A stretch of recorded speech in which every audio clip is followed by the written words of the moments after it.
غوره وینا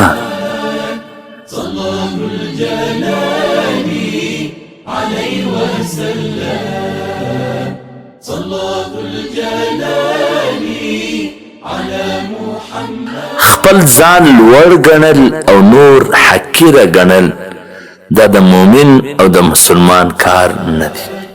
إمام الدعاة صفي الإله وهادي الهداة. نن سبا کچیری یو مخلص سړی درته ملاو سي نو غنیمت یې وګڼه، پر هغه باندې خپلې چالاکي مه ازموه. خبره یاد ساته هېڅوک هم بېوقوفه نه دي چې ستا په چالاکي نه پوهېږي.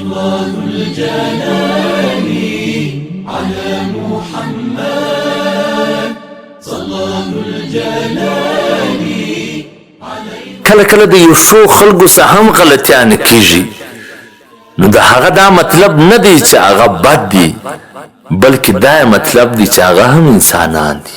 انسان څه به غلطي ضرور کېږي.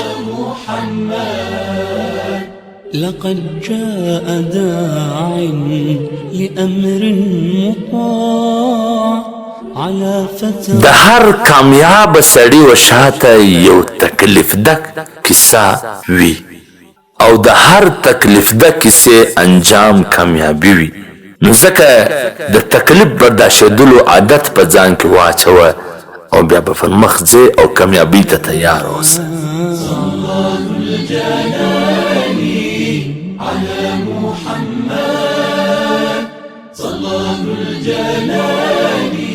د اوږدو اوږدو امیدونو څخه ځان وساته، ځکه هغه به ستا هغه نعمتونه چې الله تا ته درکړي دي حقیره جوړ کړي، کم به یې جوړ کړي، نو بیا به په ناشکرۍ کې مبتلا سي.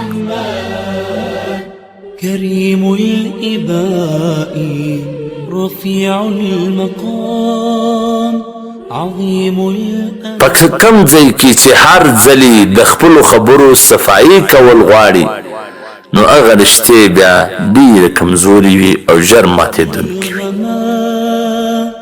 أجل الصلاة وأزكى السلام.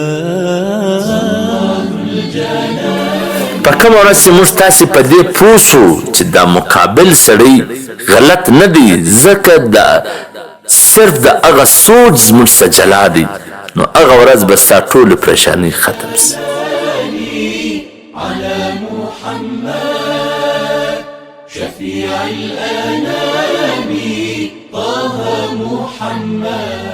د الحمدلله ویلو عادت په ځان کې راوله، ځکه الله جل جلاله شکر گزار بندگان ډیر خوښوي. احسان اجر حب المرسلين وصلى الاله وسلم فيه. د یو چا تعریف چې ستا تعریف وکړي پر دماغ باندې، او د یو چا تنقید چې رد باندې وکړي پر زړه باندې مه اخه، پر زړه یې مه سوروه. والسلام.